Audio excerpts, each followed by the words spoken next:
Ecclésiaste 7, je lis à partir du verset 1.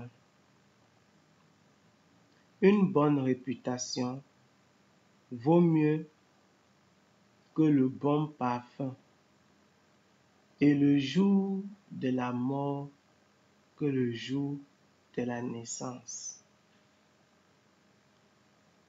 Il dit une bonne réputation. Le fait qu'on connaisse quelqu'un sous des bons jours, le fait qu'il y ait un bon témoignage d'une personne, c'est mieux que de mettre un bon parfum, que quand tu passes ça sent bon. Le témoignage est mieux. Le témoignage que les hommes ont de toi, ça parle plus que ton parfum que tu mets sur toi.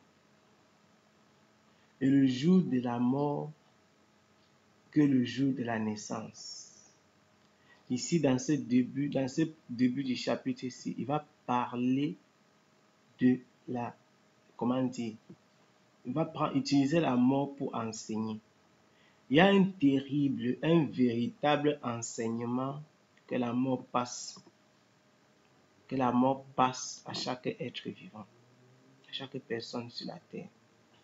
Le jour de la mort est meilleur que le jour de la naissance.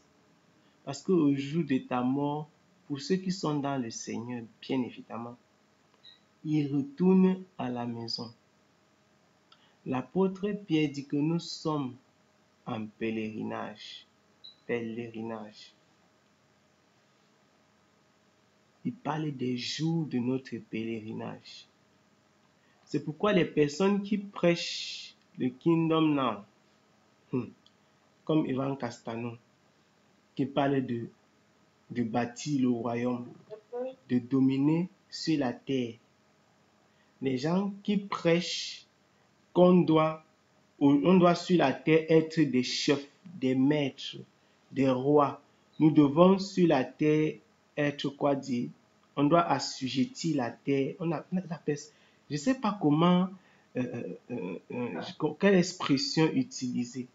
C'est-à-dire que l'homme doit dominer maintenant. Or, la Bible nous dit que notre promesse, les promesses que le Seigneur nous a faites, c'est pour l'éternité. Ce sont des promesses dans lesquelles nous entrerons au travers de la mort. De la même manière que Jésus-Christ n'a pas été glorifié avant sa mort, l'homme ne sera pas glorifié avant la mort. C'est une chose merveilleuse que de le comprendre par le Saint-Esprit. C'est une chose merveilleuse. Si Jésus a été glorifié en mourant, nous allons être glorifiés en mourant. C'est une chose merveilleuse pour une personne que de mourir et d'aller à la rencontre du Seigneur. Parce que sur la terre, comme dit Paul, nous n'avons rien apporté et nous n'allons rien emporter. C'est encore une vaine course, c'est encore une vanité que de chercher à dominer la terre, de chercher à être maître et chef comme ceux qui enseignent le Kingdom Now, c'est-à-dire le royaume maintenant, que c'est ici que nous régnons. Voilà, il faut régner sur la terre. Or, Dieu ne nous demande pas de régner sur la terre. Dans ce sermon sur la montagne des béatitudes, c'est terrible.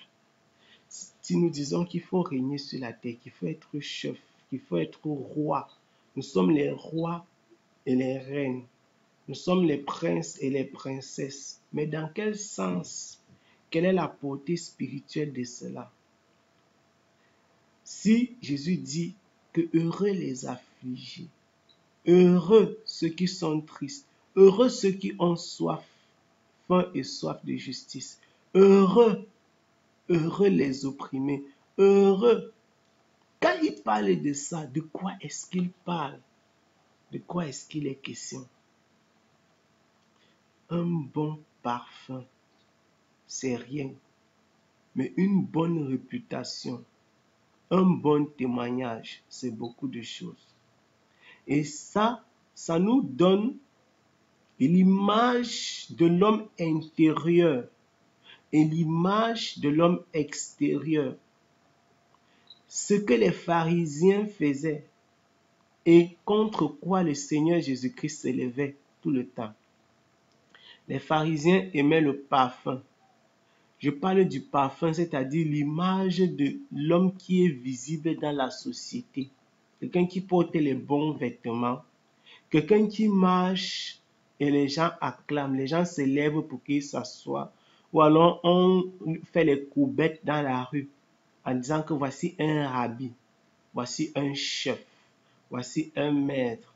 Les gens qui ont les premières places dans les festins et tout. Le parfum, la chose extérieure, Jésus-Christ disait qu'il faisait la cure de l'extérieur. Mais au-dedans, ce n'était pas des bonnes personnes. La réputation d'une personne naît de son cœur. La réputation d'une personne naît de son cœur. C'est pourquoi tu peux voir une personne très bien habillée, tout.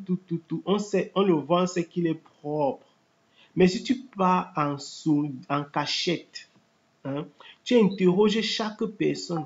Qu'est-ce que tu penses de tel? Qu'est-ce que tu penses de tel? Tu seras très surprise d'entendre ce que les gens vont dire sur lui. Vois une personne comme un chef d'État. Quand tu le vois dans les réunions et tout, tu vois comment est-ce qu'il se comporte. Tu écoutes même le message qu'il porte. Tu écoutes les discours qu'ils font. Tu as l'impression que non, ça ce sont des très bonnes personnes. Le bon parfum qu'ils dégagent. Le parfum. Mais quand tu pars interroger les personnes, qu'est-ce que tu penses de ton chef? Qu'est-ce que tu penses de chef? Il te dit que quoi? Celui-ci là, voilà. Oh, Dieu dit que devant lui, c'est cette réputation-là qui compte. Ce n'est pas ce qu'on rejette à l'extérieur. Ce n'est pas le parfum là. Ce n'est pas ce que, ce n'est pas l'odeur, ce que tu as mis sur toi.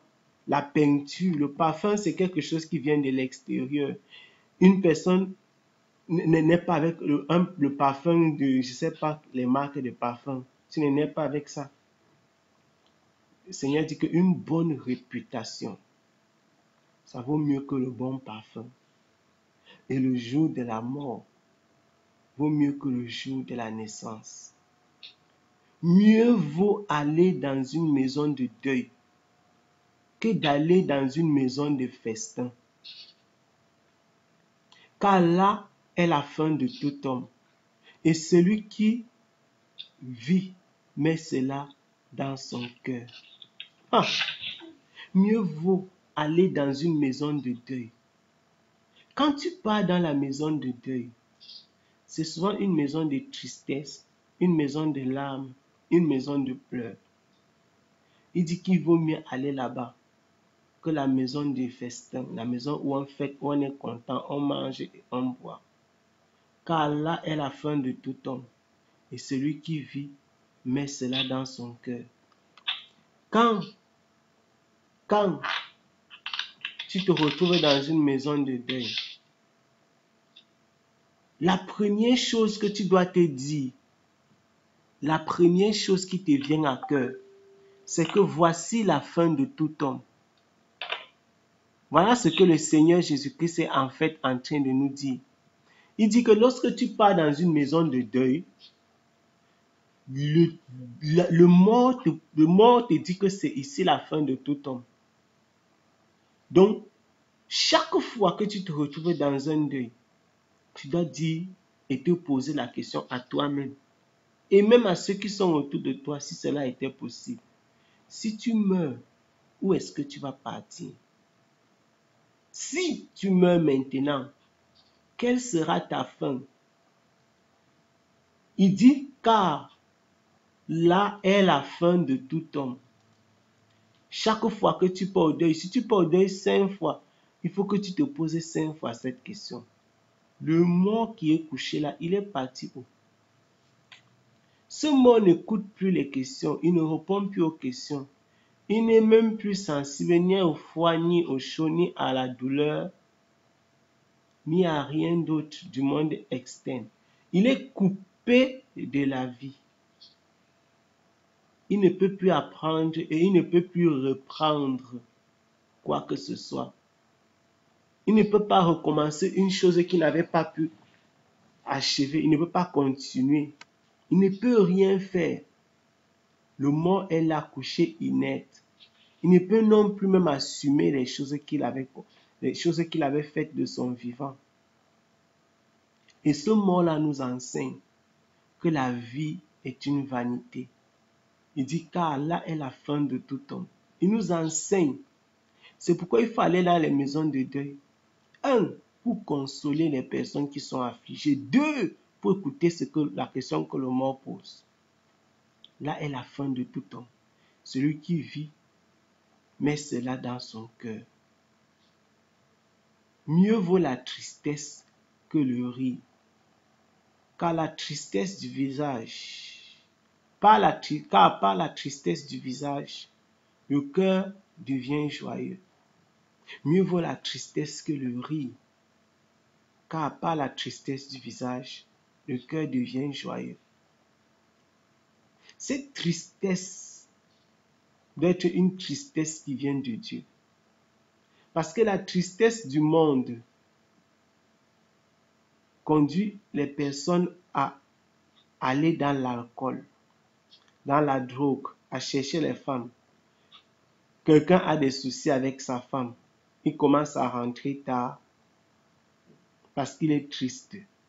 Il commence à chercher d'autres femmes. Il commence à prendre un peu de vin alors qu'il ne prenait pas l'alcool. Il commence à prendre de l'alcool. Il devient un alcoolique. Il commence à se droguer. Pourquoi? La tristesse. Il essaie d'oublier ses problèmes, de diluer ses soucis, de les noyer quelque part. C'est la tristesse du monde, la tristesse selon le monde. Mais la tristesse selon Dieu, c'est que après avoir été triste, tu seras sauvé. Après avoir été triste, tu seras sauvé. C'est ce que l'apôtre Paul dit. Il dit que la tristesse, selon Dieu, ça conduit à quoi? À la repentance, à salut, pour le salut de la personne. C'est là-bas la vraie tristesse.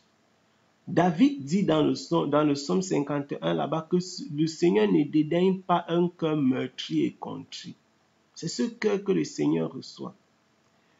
Après que le prophète Nathan ait parlé à David, David a été triste dans son cœur.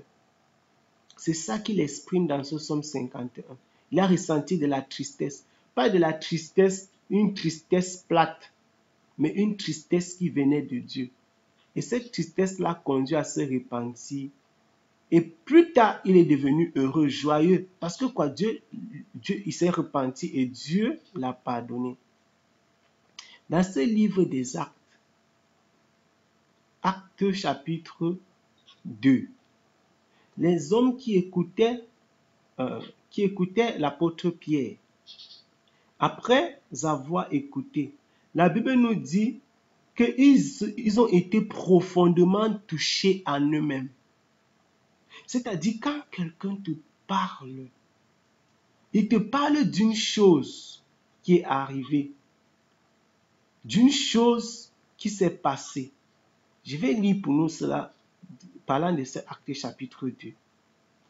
Acte chapitre 2, verset 36. La Bible nous dit ceci: ayant entendu ces choses, il fut touché de compunction en leur cœur. Il fut touché de compassion à leur cœur et dit à Pierre et aux autres apôtres: hommes frères, que ferons-nous? Voilà ce que c'est que la vraie tristesse. La tristesse selon le Seigneur. Voilà où est-ce que ça mène, où est-ce que ça conduit. Ça ne te conduit pas à te séparer des autres, à chercher ton coin et apprendre à t'éloigner de Dieu. Mais la tristesse selon Dieu te rapproche de Dieu. C'est de cette tristesse dont il est question. Ça te donne un visage joyeux, un visage heureux. Ils ont demandé qu'est-ce que nous devons faire. Pourquoi? Parce qu'ils étaient touchés en eux-mêmes. Ils étaient tristes. Ils étaient profondément tristes, mais d'une bonne tristesse qui devait leur apporter la joie.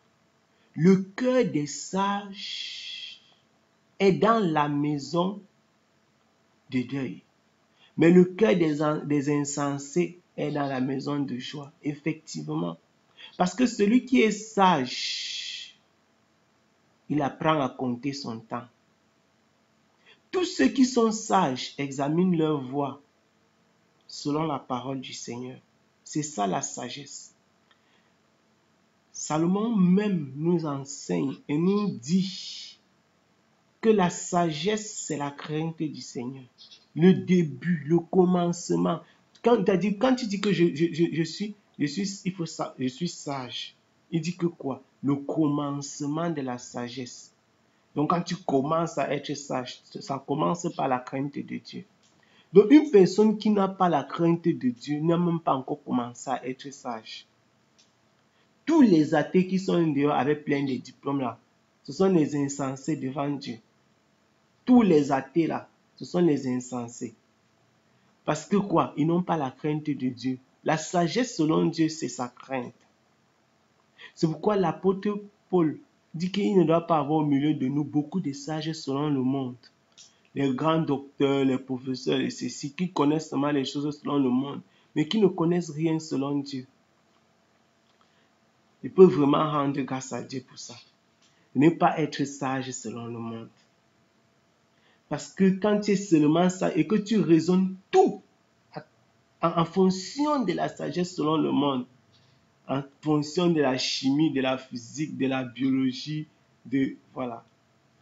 Tu fais quoi? Tu raisonnes, tu fais la philosophie. Paul dit qu'il ne faut pas qu'il y ait beaucoup de sagesse selon le monde. D'ailleurs, la sagesse selon ce monde, c'est la folie devant le Seigneur. C'est de la folie devant lui. Il dit que le cœur des sages est dans la maison de deuil. C'est là-bas que leur cœur est. Pourquoi? Parce que là-bas, ils vont répondre à des vraies questions. Mais le cœur des insensés, c'est où on essaie d'oublier les soucis, dans la maison de la fête, la maison de joie. Il faut manger, boire, danser, sauter, oublier les problèmes. Mais dans la maison de deuil, les vrais problèmes, les cœurs des sages. Moïse pouvait encore dire au Seigneur, apprends-moi à compter mes jours afin que j'applique mon cœur à la sagesse. La sagesse, c'est quoi? Savoir compter ses jours. Nous allons prendre ce texte-là. Nous sommes dans le psaume. C'est le psaume 90, si j'ai bonne mémoire. Prière de Moïse, homme de Dieu. Seigneur, tu as été pour nous une retraite d'âge en âge. Avant que les montagnes fussent nées et que tu eusses formé la terre et le monde, d'éternité en éternité, tu es Dieu. Tu fais retourner l'homme à la poussière et tu dis, fils des hommes, retournez. Car 1000 ans à tes yeux sont comme le jour d'hier, quand il est passé, et comme une veille dans la nuit. Tu les emportes semblables à un songe. Ils sont au matin comme une herbe qui passe. Quelle profondeur! Elle fleurit le matin et elle se fane. Le soir, on la coupe et elle sèche. Car nous sommes consumés par ta colère et nous sommes troublés par ton courroux. Tu as mis devant toi nos iniquités et devant la clarté de ta face nos fautes cachées. Car nos jours s'en vont par ta colère. Nous consumons nos années comme une pensée. Waouh! Les jours de nos années reviennent à 70 ans, pour les plus vigoureux, à 80 ans. Et le plus beau de ces jours n'est que peine et tourment. Il parle là comme Salomon. Car il s'en va bientôt et nous nous envolons. Qui connaît la force de ton courroux et ton indignation selon la crainte qui t'est due? Verset 12. Enseigne-nous à compter nos jours, tellement que nous puissions avoir un cœur sage. Reviens, Éternel, jusqu'à quand aie compassion de tes serviteurs. Dès le matin, rassasie-nous de ta bonté, afin que nous nous réjouissions et que nous soyons joyeux tout le long de nos jours. Réjouis-nous au prix des jours où tu nous as affligés et des années où nous avons vu des maux. Que ton œuvre se montre à tes serviteurs et ta gloire sur leurs enfants. Que la bienveillance de l'Éternel notre Dieu soit sur nous. Affermis-nous. Affermis pour nous l'œuvre de nos mains. Lui affermis l'œuvre de nos mains. Enseigne-nous à compter nos jours, tellement que nous puissions avoir un cœur sage. Ainsi, le cœur sage, c'est le cœur de celui qui sait compter ses jours. Voilà l'autre pan de la sagesse. La sagesse, c'est donc de pouvoir compter ses jours. C'est pourquoi l'homme qui est sage va dans la maison de deuil. C'est là-bas la sagesse. Mieux vaut entendre la répréhension du sage que d'entendre la chanson des insensés. Les personnes qui sont sages, quand elles te reprennent, c'est pour te sauver.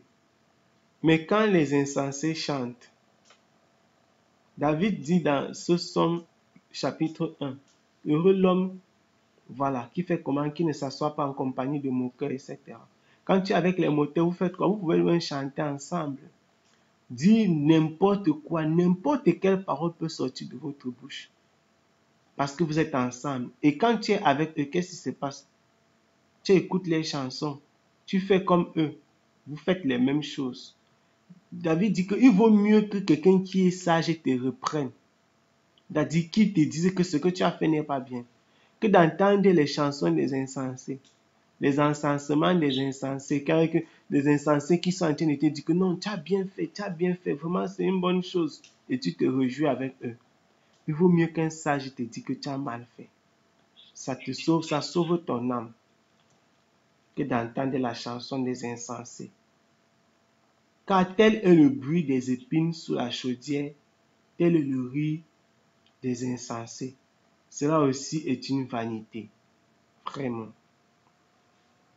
Certainement, l'oppression peut faire perdre le sens au sage, et le présent corrompt le cœur. L'oppression peut faire perdre le sens au sage, et le présent corrompt le cœur. Parce que quand tu passes par les moments d'oppression, les moments difficiles, tu peux perdre le sens. Tu peux te retrouver, bien évidemment, dans une... On peut commencer à dire que mais celui-ci, c'était quelqu'un qui était fidèle. Mais à cause des moments difficiles dans lesquels il se retrouve, il fait quoi? Il perd le sens. C'est-à-dire, il commence à s'affaiblir, quoi.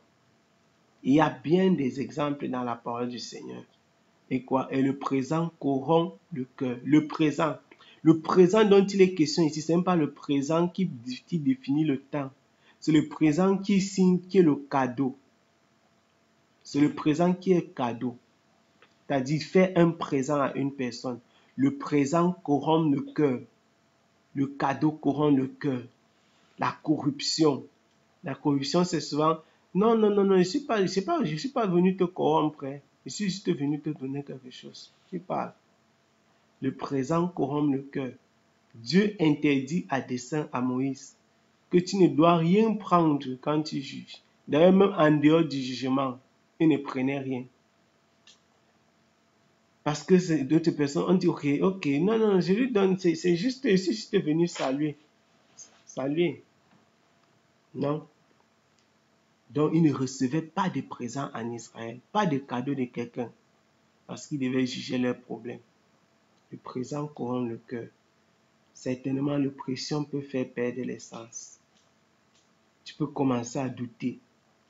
C'est même Jean-Baptiste qui a dit, voici l'agneau de Dieu qui ôte le péché du monde. Quand il est en prison, il commence à se poser les questions. Mais celui qui devait sauver Israël là, est-ce que c'est vraiment lui? Allez lui demander que est-ce que c'est lui ou bien on doit attendre quelqu'un d'autre? Est-ce que c'est toi?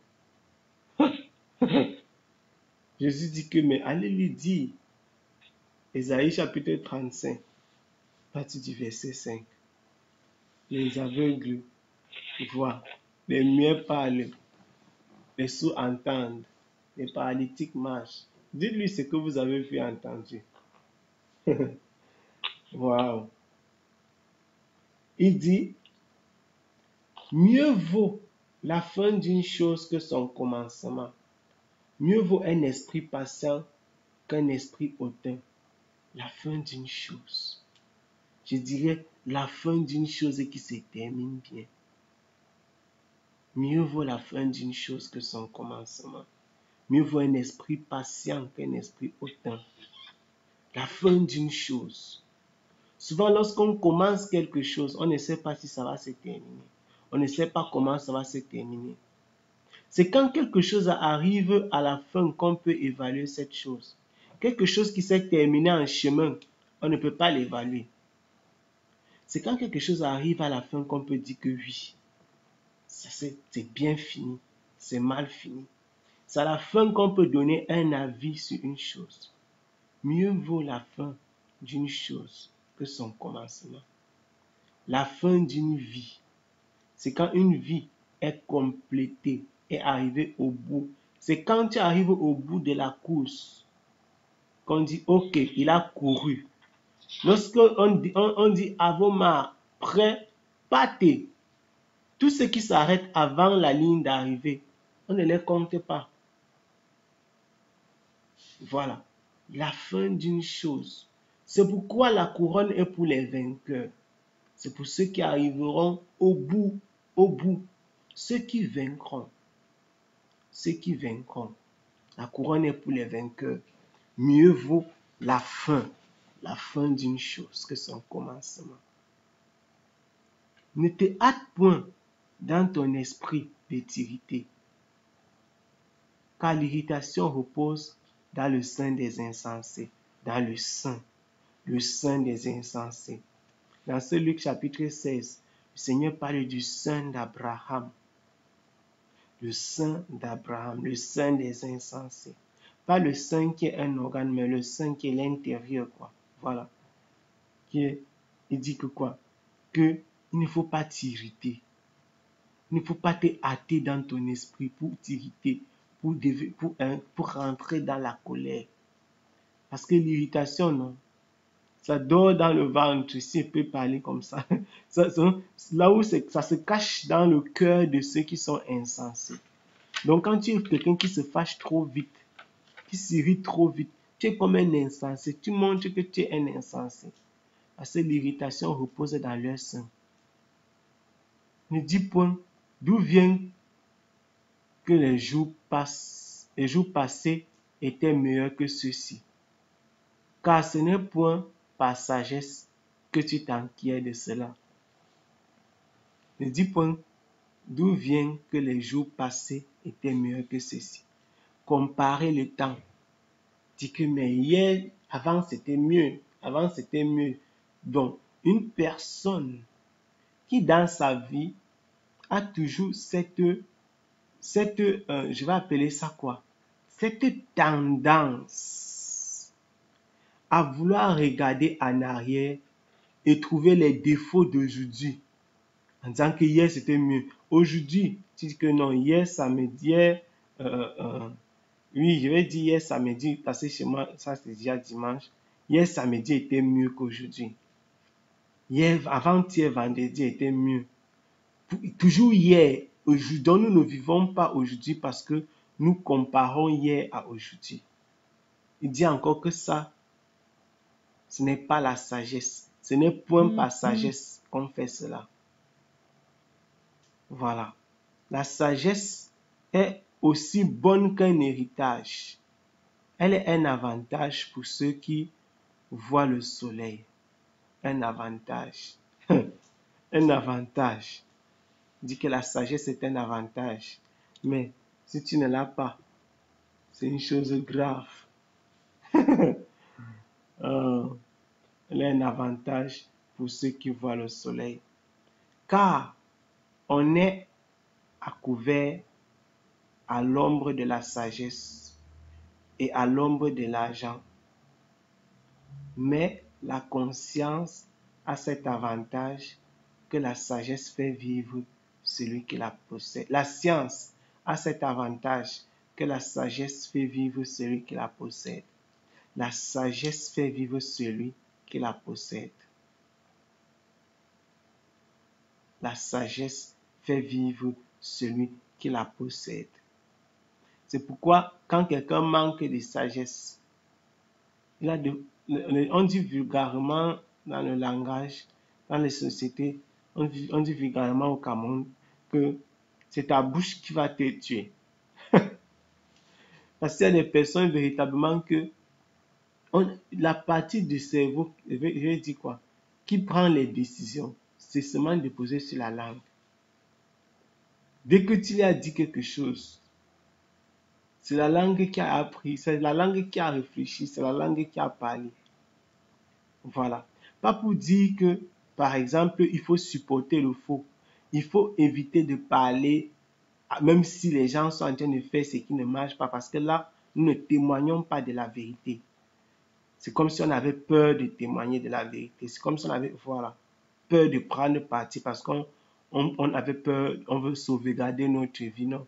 Celui qui voudra garder, sauver sa vie la perdra. Ce n'est pas de ça qu'il est question. Il est question d'une personne qui pèse les paroles qui sortent de sa bouche. D'une personne il est question de dire les choses avec sagesse. De ne pas courir pour parler. De ne pas courir pour donner des points de vue. Pour parler et donner des points de vue. Voilà. La science a l'avantage qu'elle fait vivre celui qui la possède. Regarde à l'œuvre de Dieu. Car qui peut redresser ce qu'il a courbé? Qui peut redresser ce qu'il a courbé? Ce qui est courbé ne peut être redressé. Ce qui est droit ne peut être courbé. C'est Salomon qui le dit. Nous avons de maintes manières et à plusieurs reprises essayé de redresser ce qui est courbé. Nous avons longuement discuté par rapport à ce verset. Et je prenais l'exemple des personnes qui disent que non, on doit garder tout naturel, comme Dieu a fait. Et ça ne concerne pas seulement le corps, les tatouages, les piercings et tout cela. C'est pas seulement de ça qu'il est question. Ou alors la peau qu'il faut décaper et tout cela. Ou alors le fait de choler les cheveux. C'est pas de ça seulement il est question. Ça concerne tous les aspects même de la vie d'une personne. Les choses qui sont redressées et les choses qui sont courbées. C'est-à-dire, parfois, Dieu veut que non, se fasse comme ça, mais toi, tu dis que non. Je dis que non, et je vais seulement faire ceci. Dieu dit déjà que ici, là, c'est courbé. Après le carrefour, là, on va virer à gauche. Tu dis que, je dis que ça à droite. Il dit que j'ai dit que... Voilà. C'est aussi ça, courbé et redressé. Le fait de vouloir opposer notre propre volonté à la volonté du Seigneur. Parce que sa volonté est déjà faite. Ça a déjà une position claire. Ça a déjà une forme précise. C'est nous qui chancelons. Et quand sa volonté est déjà écrite ainsi, tu ne peux pas redresser ça si c'était courbé. Et si c'était debout, tu ne peux pas courber. Au jour de la prospérité, sois joyeux. Et au jour de l'adversité, prends-y garde. Aussi, Dieu a fait l'un comme l'autre, afin que l'homme ne trouve rien de ce qui sera après lui. Dieu a fait donc les jours de prospérité, les jours de bonheur. Il a aussi fait les jours de malheur, les jours d'adversité, de difficultés. Il faut donc prendre garde à chacun. Parce que Dieu a fait chacun de ces jours pour nous enseigner, pour nous parler, pour nous donner une instruction. L'apôtre Paul peut encore dire qu'il a appris à vivre dans le contentement. Il a aussi appris à vivre comment? Lorsqu'il y a, si je peux dire ça ainsi, dans le manque et dans l'abondance. Quand tu as, tu es content, tu rends grâce au Seigneur. tu es heureux. Tu dis que, ok, aujourd'hui il y a. Demain, s'il n'y a pas, tu ne vas pas maudire Dieu. Comme la femme de Job a demandé, Kaka, c'est que Dieu ça. Tu es fidèle à qui comme ça? Voilà.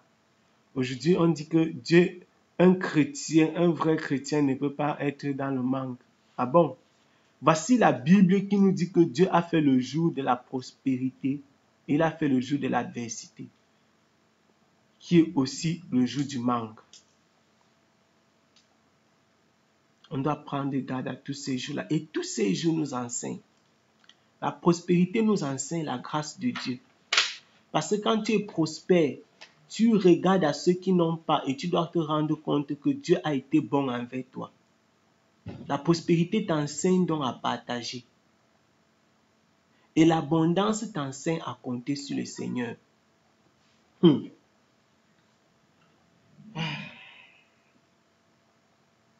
J'ai vu tout ceci pendant les jours de ma vanité. Il y a tel juste qui périt dans sa justice. L'adversité, le manque, voilà. La prospérité nous enseigne à regarder à la grâce de Dieu, je reviens dessus, et à partager. Mais le manque, l'adversité, merci, nous enseigne à compter sur Dieu. À compter sur Dieu. Au verset 15, il dit que j'ai vu tout ceci pendant les jours de ma vanité. Il y a tel juste qui périt dans sa justice, et il y a tel méchant qui prolonge ses jours dans sa méchanceté. C'est-à-dire, il se pose les mêmes questions qu'Asaph dans ce psaume 73. Tu es juste, tu péris. Le méchant est là, il prospère. C'est terrible. Dieu est-il devenu injuste?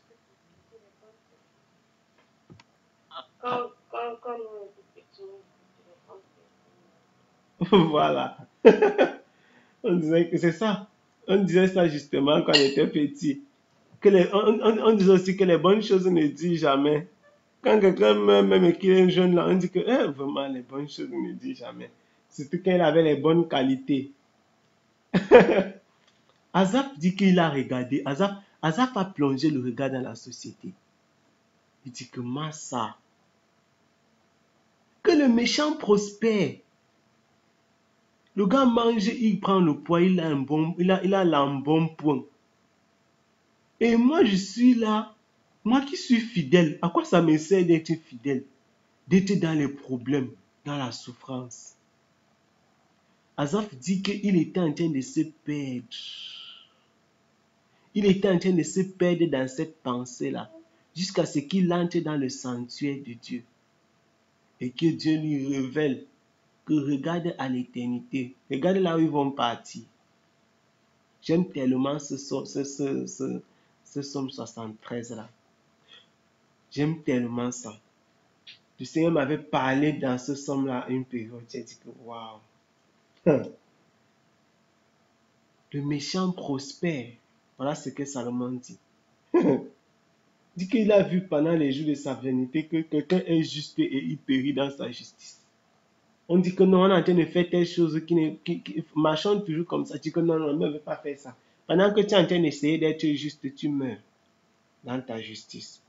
Maintenant, ceux qui avaient décidé de faire le faux, de faire faux, ils sont là également. Ils avancent, ils sont heureux. Ils persévèrent et ils grandissent même dans l'iniquité. Oh mon Dieu. La réponse de ce verset, c'est dans le psaume 73. Il faut fixer le regard dans la suite. Asaph dit qu'il avait failli briser l'alliance, trahir l'alliance que Dieu a fait avec ses enfants. Il a failli rétrograder, abandonner Dieu quand il regardait cela. C'est donc une chose dangereuse pour nous, les enfants de Dieu, que de nous comparer aux païens qui ont eu du succès. Beaucoup d'enfants de Dieu aujourd'hui, avec l'évangile de la prospérité, ils ne peuvent pas aimer même Dieu comme il faut. Pourquoi? Parce qu'ils ont plongé le regard dans le monde. On leur a dit que tu ne peux pas être un enfant de Dieu, être malade. Tu ne peux pas être un enfant de Dieu et et manquer de l'argent, tu ne peux pas être un enfant de Dieu qui n'a pas de maison. Ce n'est pas possible. Tu n'as pas de terrain, qui n'est pas riche. Dieu veut votre succès, votre prospérité, votre... Ok, c'est une chose, c'est vrai d'ailleurs, et Dieu est capable de le faire. Mais, est-ce que ça veut dire que nous devons nous comparer avec ceux qui ont réussi dans ce domaine-là? Est-ce que ça veut dire que si quelqu'un n'a pas forcément réussi dans ce domaine-là, il n'est donc pas un enfant de Dieu? Que dire de la pauvre veuve qui a seulement donné les deux pièces d'argent et qui il est écrit qu'elle a donné plus que les autres? Que dire du pauvre du pauvre Lazare et du riche? Que dire de tous ces exemples que la Bible nous donne? Que dire de tout cela? Donc c'est une chose vraiment, c'est un piège que cette vie nous pose. La Bible nous dit que le Seigneur fait pleuvoir dans le champ du juste et dans le champ du méchant. Et il y a beaucoup de méchants qui prospèrent d'ailleurs. Ceux qui détiennent les choses les plus grandes dans ce monde, les médias, Internet, Google, Facebook, WhatsApp et tout ce qui est extrêmement riche, les chaînes de production des voitures, agroalimentaire, si tu regardes ça à l'échelle internationale, est-ce que ce sont des enfants de Dieu? Tu vas prospérer plus que eux. Tu peux prospérer d'abord plus que eux, même si tu veux. Tu peux. C'est pratiquement impossible. Quand je vais dire c'est difficile, mais c'est pratiquement impossible. Pourtant, est-ce qu'ils sont bénis? Est-ce qu'ils ont la bénédiction de Dieu? Ils ont la prospérité, mais est-ce que la bénédiction de Dieu est avec eux? La preuve que ce n'est pas la bénédiction de Dieu, c'est que ça se fait suivre d'un chagrin. C'est la bénédiction du Seigneur qui enrichit. Elle ne se fait suivre d'aucun chagrin. Mais leur bénédiction se fait suivre des chagrins. Et c'est de cette bénédiction qui se fait suivre des chagrins qu'on veut que les enfants de Dieu soient bénis aujourd'hui. On veut pousser les personnes à rechercher la bénédiction même avec le chagrin. C'est-à-dire une bénédiction, même s'il faut forcer la main de Dieu, afin que Dieu te dise que pars, comme il avait dit à Balaam. Voilà. C'est terrible. Je vais te dire après. Donc, c'est ça le danger de fixer le regard vers eux. C'est ça le danger que Asaph a couru dans ce psaume 73. Et c'est ça que Salomon note ici, que j'ai regardé comme ça, j'ai vu dans le jour de ma vanité. Voilà quelqu'un qui fait le mal, le gars prospère. Voilà quelqu'un qui est juste, le gars meurt. Ça veut dire quoi? Le gars s'interroge. Que mais c'est quoi ça? Oh, c'est terrible. Il dit, ne sois pas jusqu'à l'excès. Ça, ce sont les textes qui sont... Ça peut te renverser de debout. Si tu restes debout comme ça, tu tombes. Ne te fais pas trop sage. Pourquoi te perdrais-tu? Waouh, Seigneur. Ne sois pas juste à l'excès. Ne te fais pas trop sage. Pourquoi te perdrais-tu? Waouh. C'est terrible. La sagesse est... Salomon voulait déranger. Non, il voulait déranger là. Et il y a des personnes qui voient leur propre justice, qui sont témoins de leur propre justice, qui sont sages à leurs propres yeux. Et la Bible nous demande d'ailleurs de ne pas être sage à nos propres yeux, de ne pas être juste à nos propres yeux, de ne pas regarder à notre propre justice. Voilà. Il dit que ne sois pas juste à l'excès, ne te fais pas trop sage. Je me fais juste, je me fais sage, je me fais grand. Il y a un zeste d'orgueil là-dedans, un zeste de justice pour se faire voir, de sagesse pour se faire voir, mais plus pour manifester, pour témoigner de la grâce et de la bonté de Dieu. Se présenter comme tel. Ne sois pas méchant à l'excès. Ne sois point insensé. Pourquoi mourrais-tu avant ton temps? Hum. La méchanceté, comme on dit, c'est toi qui dis souvent ça que certaines personnes font comme si ils avaient fait repasser seulement le concours. Il y a vraiment les gens qui sont méchants et ils exagèrent même. Ils sont même méchants même, donc, c'est terrible. C'est terrible seulement. Tu te demandes que, mais, est-ce que le gars a un salaire? Est-ce qu'il est payé? Quand quelqu'un, il y a des choses, hein, si tu te poses.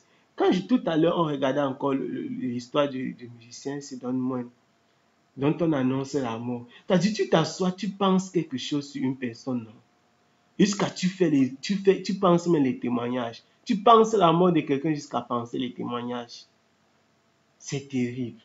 C'est-à-dire, tu restes comme ça, on dit que non, voici une communauté chrétienne. Quelqu'un dit que la sœur telle, je te dis que la sœur telle soit avec tel frère. Il dit que je les ai déjà vus, pourtant il n'a jamais vu. Qu'est-ce qui peut être à l'origine d'une chose pareille? Que tu n'as jamais vu que... Je ne sais pas si un jour, si il m'est déjà arrivé de penser quelque chose sur quelqu'un comme ça qui est faux et je dis, je ne sais pas comment ça se... Quel est le miracle? Il y a un miracle dans cette histoire. Je dis un miracle de Satan. Tu penses quelque chose dans ta tête et tu es sûr que c'est vrai jusqu'à tu dis aux gens et tu es content, tu rentres chez toi, tu te couches, tu dors et tu rêves. C'est terrible. La méchanceté, c'est quelque chose qu'il ne comprend pas. Je te dis, c'est incroyable. Tu dis que non. Je dis que telle personne, voici ce qui s'est passé. Il était là, Massa. Tu étais là. Tu avais vu. Tu avais témoigné. Ne sois pas méchant à l'excès. C'est terrible. Ah, que le Seigneur nous aide. Et ce sont des choses qu'on voit là dans les milieux, entre guillemets, chrétiens. Qu'on voit dans les milieux, entre guillemets, chrétiens. La calomnie, les faux témoignages, la médisance. Tel a fait ceci, tel est monté, tel est descendu. Souvent, si on pouvait dire des choses comme ça, je ne dis pas qu'il faut parler des gens. Mais si au moins parfois certains gens parlaient comme ça, c'était vrai.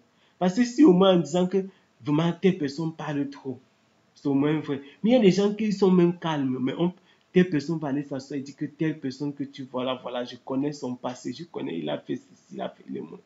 On te fait le témoignage de quelqu'un comme ça jusqu'à quand tu le vois, tu l'évites en route, mon frère. Alors que lui, le gars, il le sait, il te rencontre, tu dis que mais pourquoi telle personne se comporte comme ça avec moi? Qu'est-ce que j'ai fait?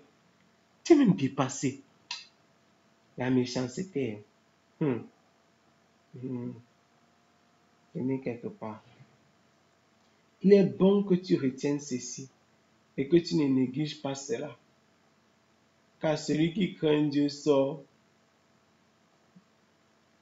de toutes ces choses. La sagesse donne plus de force aux sages que 10 gouverneurs qui seraient dans une ville. La sagesse donne plus de force aux sages que 10 gouverneurs qui seraient dans une ville. La sagesse, c'est quelque chose. C'est une chose merveilleuse que d'être sage.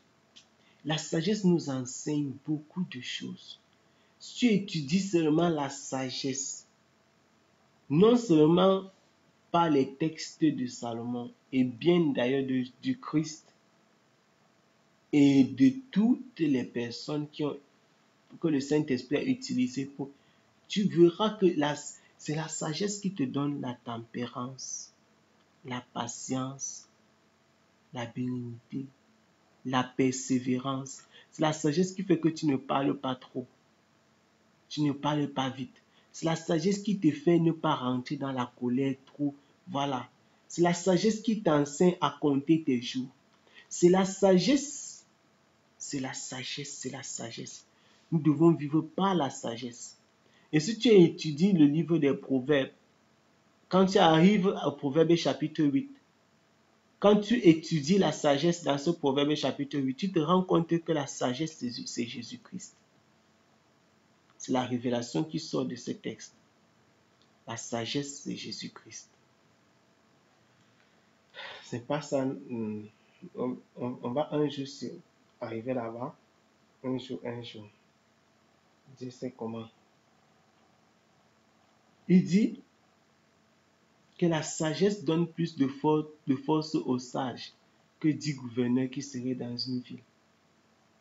Certainement, il n'y a point d'homme juste sur la terre qui fasse le bien et qui ne pêche point. Romains quoi? Chapitre 3, verset 10.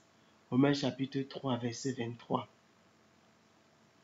Il n'y a point d'homme, personne qui fasse le bien et qui ne pêche point. Tous ont péché et sont privés de la gloire de Dieu. Aussi, ne fais point attention à toutes les paroles qu'on dira, de peur que tu n'entendes ton serviteur parler mal de toi. Oh, je ris comme ça, mais c'est profond et c'est terrible. Il demande de ne pas faire attention à ces paroles-là. Que, oh, Jeanne, tu sais quoi? Tel père, j'ai vu tel frère. Est-ce que tu sais qu'on dit que c'est toi qui sois avec tel prof? Tu dis que mince! La fille a dit que quoi? Non, je ne veux pas dormir sans partir chez elle. Tu ne peux pas dormir sans partir. On va finir ça. Aujourd'hui, là, on va régler le compte, là, on va gérer ça. Je ne dors pas. Je ne dors pas avec ça dans mon cœur. Hein? Voilà. Ne fais pas attention. La sagesse, c'est une chose merveilleuse. Car ton cœur a reconnu bien des fois que toi aussi tu as mal parlé des autres. Voilà. Salomon, si que lui-même il avait mal parlé de quelqu'un, vous dites quoi? Car ton cœur a reconnu bien des fois que toi aussi tu as mal parlé des autres. C'est pourquoi nous pouvons comprendre le pardon dont il est question. Lorsque Jésus-Christ dit qu'il faut pardonner 77 fois 7 fois, pour dire qu'il faut pardonner indéfiniment. Et le Seigneur nous enseigne que si nous ne pardonnons pas, nous ne serons pas pardonnés. C'est pourquoi lorsque les personnes prient, elles prononcent un jugement, surtout les personnes qui prient le Notre Père, qui disent, quand tu dis, pardonne-nous nos offenses, comme nous aussi nous pardonnons à ceux qui nous ont offensés. Beaucoup de personnes disent, comme nous aussi nous pardonnons. Mais si tu entres dans leur cœur, tu lui poses la question que tu as pardonné telle personne. Il dit que qui? C'est qui m'avait fait. Mais tous les jours, elle prie avec le Notre Père. Donc, elle prononce un jugement sur leur propre tête. La parole de Dieu. Et tu n'es donc point pardonné.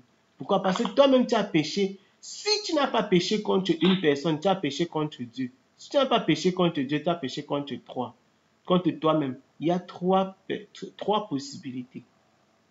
À la fin, ça se résume dans le péché contre Dieu. Que tu aies péché contre toi-même, contre une autre personne ou contre Dieu, c'est le péché. Mais quand tu dis pardonne-nous nos offenses, tu ne dis pas seulement Dieu, tu dis quoi? Comme j'ai pardonné. Mais beaucoup de personnes sont dans les assemblées, viennent devant le Seigneur avec le cœur lourd, chargé, mais pas chargé de bonheur, mais chargé de soucis de la vie, chargé des problèmes. Ils ont besoin d'être déchargés, de voir Matthieu chapitre 11 là vraiment se manifester dans leur vie. Mais elles ne se sont jamais déchargées devant le Seigneur. Elles veulent porter leurs soucis. Elles viennent avec là et déposer le temps du culte. En sortant, elles portent encore mettre sur la tête pour partir avec. C'est pourquoi tu vas voir des gens chanter, danser, lever la main, faire ceci, crier, faire tout ce qui va avec là. Mais dans la semaine, elles sont les mêmes qu'elles étaient le dimanche matin en venant au culte. Juste après le culte, elles sont les mêmes que lorsqu'elles sont... Après avoir fait quoi? Le culte, après avoir offert à Dieu ce culte, tu es inchangé. Comment est-ce possible? Comment est-ce possible que tu n'aies pas pu déposer au pied de la croix le fardeau, ton fardeau? Et souvent, ce fardeau réside dans quoi? Je touche ça parce que souvent ça réside dans un manque de pardon. Manque de pardon aux autres, ce qu'ils t'ont fait. Manque de pardon envers toi-même parfois. Une personne qui a déjà dit Seigneur, pardonne-moi, mais elle-même, elle ne sait pas pardonner. Elle vient là le temps de noyer les soucis. Parce que c'est devenu comme ça, on noie ses soucis. C'est-à-dire quelqu'un entend qu'il y a conseil, il part au conseil pour essayer d'oublier ses problèmes. Les gens vont carrément dans la maison, entre guillemets, la maison de Dieu, dans les cultes, dans les assemblées, pour oublier les problèmes par lesquels ils sont en train de passer. Tu comprends un peu ce que je veux dire? C'est-à-dire, ce n'est plus pour véritablement écouter le Seigneur, pour être connecté au Seigneur, pour recevoir de lui. Mais quelqu'un passe par les moments tellement difficiles que quand le moment du dimanche il arrive, il dit que ouf, je serai un peu content pour un instant, en attendant de rentrer encore dans mes problèmes. Ça, c'est vraiment ce que certaines personnes pensent dans leur cœur. Et donc, pendant ce moment-là, elles sont heureuses, elles sont joyeuses, mais elles ressortent et partent avec leurs problèmes. Et c'est souvent le manque de pardon. Pardonner à soi-même, pardonner aux autres. Voilà. C'est une chose terrible. C'est une chose terrible que de manquer de pardon. Parfois même, c'est de pardonner à Dieu. Parce que c'est tout comme on pêche contre lui, contre les autres, contre nous-mêmes. Parfois même, tu ne pardonnes pas à Dieu. Il y a des personnes qui ont une amertume noire dans leur cœur. Terrible amertume. Parce qu'elles n'ont jamais pardonné à Dieu. Elles ont le mal de Dieu, si on peut dire, comme on parle dans notre langage au Cameroun. Le mal de Dieu. Ce n'est plus que non, j'ai un problème contre un frère, contre une soeur.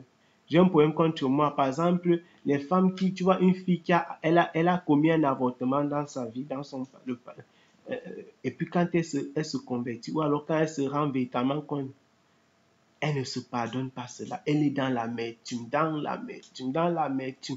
Elle peut même faire une hypertension, une dépression. Pourquoi? Le manque de pardon envers elle-même. Ce n'est pas que Dieu ne lui a pas pardonné encore. Parfois, elle est même allée devant Dieu avec cela. Mais quoi? Elle ne s'est pas pardonner à elle-même. Puis, il y a des personnes qui ne pardonnent pas à Dieu. Une chose t'arrive dans ta vie. Et quand tu regardes la vie des autres, tu dis que pourquoi moi? Tous les jours, tu dis que pourquoi moi?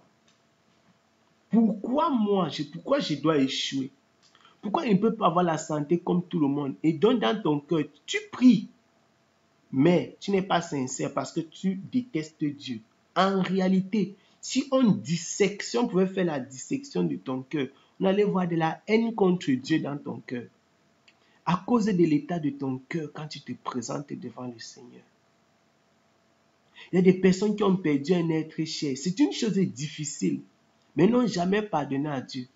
Perdu un parent, un ami, le conjoint, le frère, et tous les jours de leur vie, elles pensent à cela. Si mon frère était encore là, si mon mari était encore là, si ma femme était encore là, si mon père, ma mère, mon grand-père, si telle personne qui était tellement proche de moi était encore là, Seigneur, pourquoi tu m'as fait ça? Qu'est-ce que je t'ai fait? Cette question reste souvent là. Et le diable aime attiser le jas de feu-ci. Ça, c'est le jas de feu il faut la grâce de Dieu pour que ça s'éteigne. Manque de pardon. Puisque Satan ne pardonne pas et qu'il n'a pas été pardonné, il est le maître, le chef en ce qui concerne le manque de pardon. Quand seulement tu médites dans ton cœur une petite chose qui est en relation avec le manque de pardon, sache qu'il est déjà assis là sur le trône de ton cœur, en train de conduire toutes choses selon le concours c'est-à-dire selon son bon plaisir. Il va dire que Dieu te déteste. Ce n'est pas possible que Dieu fasse que tu aies une maladie incurable. Dieu te déteste. Et cette personne va souvent aller devant Dieu, prier, parler. Mais si on ouvre son cœur, elle n'a pas la paix. La paix avec Dieu. Il n'y a pas la paix avec Dieu. Il n'y a pas. Il n'y en a pas. C'était une parenthèse. pour parler du pardon. C'est terrible, ça manque aux chrétiens. J'ai éprouvé tout cela par la sagesse. Et j'ai dit, j'acquérais de la sagesse, mais elle s'est éloignée de moi. Ce qui est loin, ce qui est profond, qui peut l'atteindre. Ce qui est loin, ce qui est profond, qui peut l'atteindre. Ici, il parle de la grandeur de la sagesse. Malgré le niveau de compréhension que Salomon peut avoir, il l'indique, il parle de la sagesse comme quelque chose de tellement loin, de tellement profond et tellement difficile à obtenir, de tellement difficile à acquérir. Il dit qu'il a cherché à acquérir la sagesse, mais c'est éloigné de lui. Ce qui est loin, qui est profond, qui peut l'atteindre. Si lui n'a pas atteint la sagesse, nous on va alors dire quoi maintenant? J'ai appliqué mon cœur à connaître, à sonder, à chercher la sagesse et la raison de tout, et à connaître la méchanceté de la folie et la sottise de la déraison. Il a étudié toutes ces choses. Salomon est une personne que Dieu avait envoyée spécifiquement pour accomplir ce ministère-ci. Sa sagesse n'était pas seulement pour diriger Israël, mais pour sonder par l'Esprit de Dieu les mystères de la vie et nous révéler la sagesse selon le cœur de Dieu. C'est pourquoi dans ces paroles, il y a beaucoup de profondeur et il peut y avoir de l'ambiguïté pour une personne qui n'a pas l'Esprit de Dieu. Elle peut se perdre dans les paroles de Salomon. Elle peut se renverser terriblement. Parce que Salomon sondait les mystères. Il parlait véritablement des choses profondes qui concernent Dieu, qui concernent la vie sur terre et qui concernent beaucoup d'autres sujets.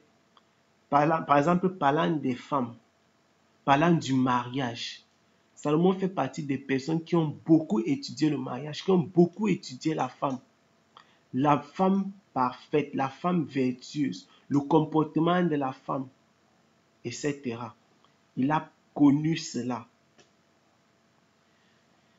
Il a parlé de cela. Il dit que ce qui est loin, ce qui est profond, qui peut donc l'atteindre? Il dit, j'ai appliqué mon cœur à connaître, à sonder, à chercher la sagesse, la raison de tout. Et à connaître la méchanceté de la folie et la sottise de la déraison. Et j'ai trouvé plus amer que la mort. Je parlais des femmes. J'ai trouvé plus amer, c'est la sagesse là qui parle, que la mort, la femme dont le cœur est un piège et un filet, dont les mains sont des liens. Celui qui est agréable à Dieu lui échappe, mais le pécheur sera pris par elle. Ça, c'est grave. Il dit que la femme dont le cœur est un piège et un filet, dont les mains sont des liens, celui qui est agréable à Dieu va lui échapper, mais le pécheur sera pris. Il dit que la femme là est plus que la mort. C'est terrible là, spirituellement.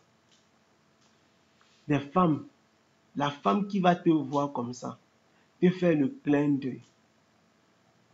La femme dont le cœur est un piège et un filet, et dont les mains sont des liens.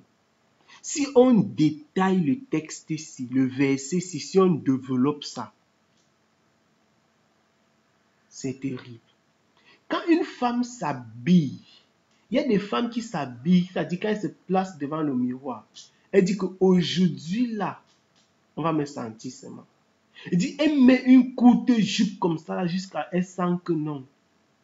Quand je vais marcher en haut, tous mes fesses seront dehors. Salomon dit qu'il a trouvé plus amer que la mort cette femme-ci. C'est d'elle dont il est question, la femme dont le cœur est un piège et un filet. La profondeur des Écritures. Salomon et ces femmes dont le cœur est un filet et dont les mains sont des liens. Les femmes qui de leurs mains, lorsqu'elles touchent quelque chose, c'est pour t'amener au péché. Une femme que lorsqu'elle dit que non, je veux faire telle chose, c'est pour que quand tu vas la voir, ce n'est qu'elle que tu vas voir. Cette femme adultère qui attire l'homme pour aller l'égorger. Hein? C'est Salomon qui en parle. Il dit qu'elle t'attire comme ça. Tu es comme quoi, une brebis qu'on amène à l'abattoir. J'ai trouvé, il dit qu'il a trouvé que la femme là, elle est plus amère que la mort. La femme qui est un danger, que son cœur c'est un piège. Une femme qui pense que je peux faire comment? Le monsieur ici là est riche. Je peux faire comment pour l'avoir? Voici ce que je vais faire. Il dit qu'elle est plus amère que la mort. Le monsieur, le mari de la femme ici là, le mariage ici est trop tranquille. Je peux faire comment? Salomon dit, elle est plus amère que la mort. Son cœur est un piège et un filet. Il dit que ses mains sont des liens. Quand tu tombes dans sa main, on va te dire que tu es libre, tu vas refuser. La sagesse. Celui qui est agréable à Dieu lui échappera, mais le pécheur sera pris par elle. Voici, dit l'Ecclésiaste, ce que j'ai trouvé en examinant les choses une à une pour en trouver la raison. Il a examiné les choses une à une pour comprendre les raisons de ces choses. C'est terrible. C'est un verset qui est terrible. Voici ce que mon âme cherche encore, mais que je n'ai point trouvé. J'ai trouvé un homme entre mille, mais je n'ai pas trouvé une femme d'entre elles toutes.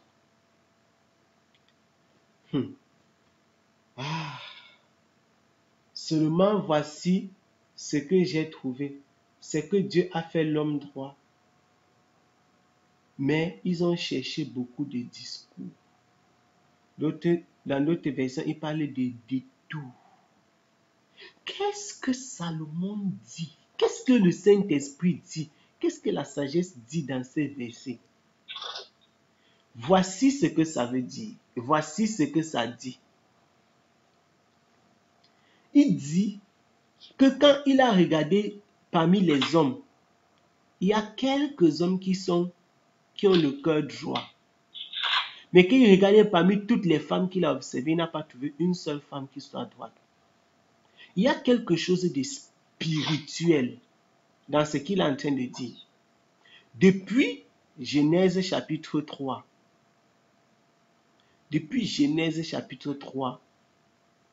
la femme est facilement, c'est quoi on dit, séduisible ou séductible.